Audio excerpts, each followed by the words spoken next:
Hello students, welcome to this video lesson class 10th science chemical reactions and equations. Already we have covered two parts, so now we go for our next schedule here. Now here we find that point number 19 we start with. Usually physical states are not included in a chemical equation.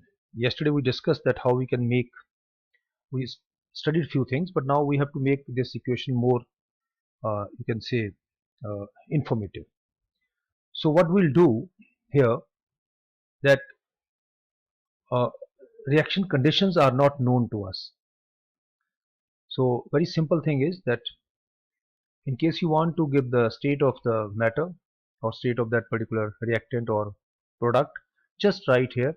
Now G stands for gas, L stands for liquid. While if you find somewhere written AQ, it means aqueous. So whatsoever state is there, you can always write. Now, at times, what happens that we don't know what are the catalysts or other parameters for a particular reaction to take place. For example, if you go for uh, then question 19, you have to answer what do you call the process in which glucose is synthesized in nature by plants? Well, you know it otherwise. It is photosynthesis. Now, here we find that this reaction takes place in the presence of sunlight and chlorophyll. So, if you write this on this arrow, it becomes amply clear that this reaction is feasible only under these conditions. So this makes this equation more informative. Now you can always write C6H12O6. It is glucose, carbon dioxide plus 6 water give you glucose and oxygen. Now types of chemical reactions. During a chemical reaction, atoms of one element do not change into those of another element, nor do atoms disappear from the mixing or appear from elsewhere. Actually, what happens? Chemical reactions involve the breaking and making of bonds. So old bonds are broken, new bonds are formed, and these new bonds are basically forming various types of products. So what does chemical reactions involve? It is just breaking and making of bonds. Then there are different types of reactions. First we come with the combination reactions. Now take a small amount of calcium oxide or quicklime in a beaker. Slowly add water to this. Touch the beaker as shown in figure. So please refer to your NCERT book for this purpose. Do you feel any change in temperature? Students, there are packages available where we have given only the activities. So in case you want to see a particular activity or you want to grasp the whole thing in a very comprehensive manner, you can always contact administrator for this purpose. Activities will make you to realize that things are rather simple and science is too simple a thing to really understand. So I mean too simple when I say that it's rather simple, not too simple, it is rather simple. So we go with this reaction. So here we find that calcium oxide, that is quicklime. Quicklime is known as calcium oxide plus water in liquid state. They give you aqueous calcium hydroxide. So anything which dissolves in water becomes aqueous. So quicklime is giving to, it is forming slaked lime. So this reaction is very important. How many reactants are there in the above reaction? Well, you know, two. Also give the names of these reactants. One I've just told you, calcium oxide, and this you are aware of, water. How many reactants are there? Only one. Correction, in the above equation, I think this is a repeat question. Sorry for repetition. This 21 has come twice. Anyhow, just change it. 22. How many products are formed in the above reaction? So only one product is formed and the name of the product is slaked lime and it is called calcium hydroxide. How many products are formed in the above reaction? Also give the chemical name of the product. Again, this is somehow package is repeated here, so just check this. In this reaction, calcium oxide and water combine to form a single product, calcium hydroxide. Such a reaction in which a single product is formed from two or more, it means by combining two, a new thing is formed. So we call it combination reaction. So very simple, it is called combination reaction. So what is a combination reaction? Where two reactants form one product. 24. A solution of slaked lime produced by the reaction here is used for whitewashing walls. So now here whitewashing is basically what? Slaked lime. So slaked lime is calcium hydroxide. You take quicklime, dissolve it in water. It's highly exothermic reaction. You will find a lot of heat coming out. So one has to be careful while doing this. So this calcium hydroxide, that is slaked lime, we use as a source for our whitewash. So a very important use otherwise. Then we move to our next part, text 25-26.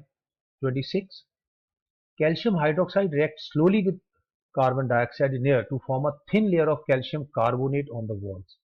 Now what happens when you just apply aqueous calcium hydroxide on the wall? It reacts with the carbon dioxide which is present in the air, and subsequently it forms calcium carbonate on the walls, and our walls, they look nice and white, and we call it whitewash because calcium carbonate is white in color. So calcium carbonate is formed after 2 or 3 days of whitewashing and gives a shiny finish to the wall. It is interesting to note that the chemical formula for marble is also calcium carbonate. Marble has got also same composition. So calcium carbonate here is formed. So which compound gives shiny color to the walls? It is calcium carbonate. What is the formula for calcium carbonate? You have just seen CaCO3. 27. Let us discuss some more examples of combination reactions. Again, we go on the left side, carbon plus oxygen. That is burning of coal gives you carbon dioxide. Very important, students. From two reactants, one product is formed. That is why it is called combination reaction. Name the gas coal gives after burning. Well, it is simple, carbon dioxide. Formation of water from hydrogen and oxygen again is a combination reaction. Two reactants, they form one product. So this is what the condition for our combination reactions to take place. How many molecules of hydrogen react with oxygen to form one molecule of water? So here, how many molecules of hydrogen? Two.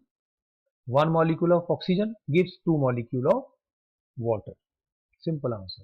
In simple language, we can say that when two or more substances or elements or compounds combine to form a single product, the reaction, as I've told you earlier, called combination reaction. So what are combination reactions? Now you can well define them. 30th, in many reactions, we have also observed that a large amount of heat is evolved. This makes the reaction mixture warm. Reactions in which heat is released along with the formation of products are called exothermic chemical reactions. What are chemical exothermic reactions? In which heat is produced. As I have told you that when you take quicklime and put it in water, lot of heat takes place. Right? I mean, water that aqueous solution almost boiling to form, of course, subsequently slaked lime. So that is exothermic reaction again. Burning of natural gas, that is methane, CH4 plus oxygen gives you carbon dioxide and water. Again, it is a exothermic reaction. In our homes, we find that the gas which is used is also one of those types. So what is the name of CH4? Well, methane. Do you know that respiration is an exothermic process? Yes, because when we release carbon dioxide, we find that the air which is coming out of our mouth is slightly warmer. So it's an exothermic reaction in which glucose in the body reacts with oxygen to give carbon dioxide, water, and energy, of course, which is in different form there in the body. It is in the form of ATP, but again, it is energy, heat, otherwise formed. During digestion, food is broken down into simpler substances. For example, rice, potatoes, and bread contain carbohydrates. These carbohydrates are broken down to form glucose. So remember this, glucose is the basic of, you can say, the whole of these carbohydrates, or maybe other products also. This glucose combines with oxygen. Here this is glucose, C6H12O6. It combines with 6O2, gives you 6 carbon dioxide and 6 water and lot of energy. This we will be studying in chapter 6 otherwise. But this energy in the body is trapped in the form of ATP.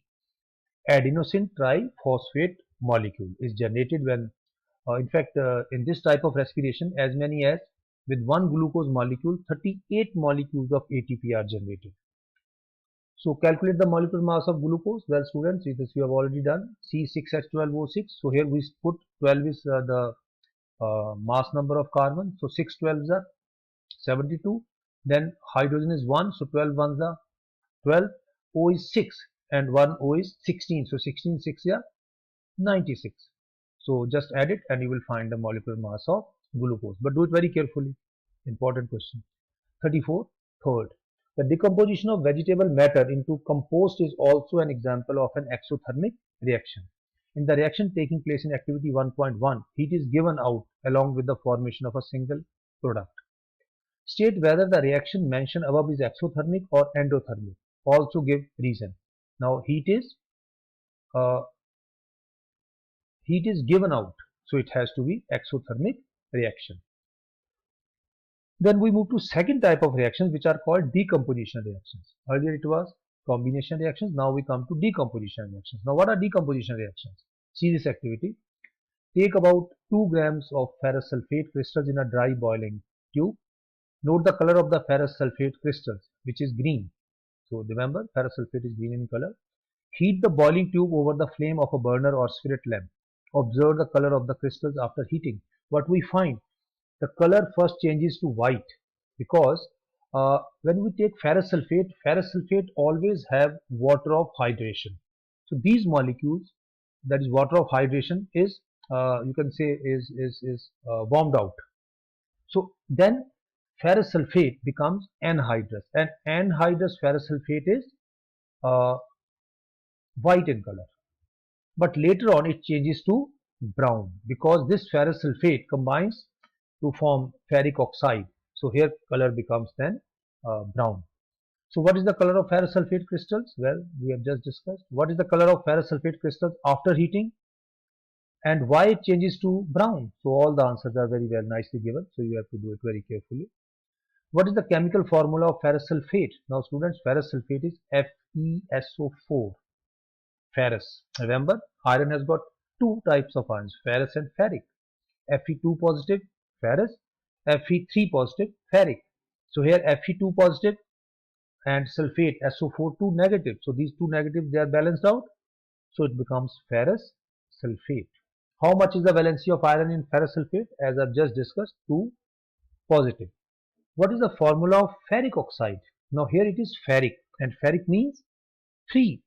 So when you go for 3 here, in that case what we find, that ferric oxide is Fe2O3 because oxide is -2 and ferric is +3, so interchange them, so it becomes Fe2O3 as you have learnt in your previous class.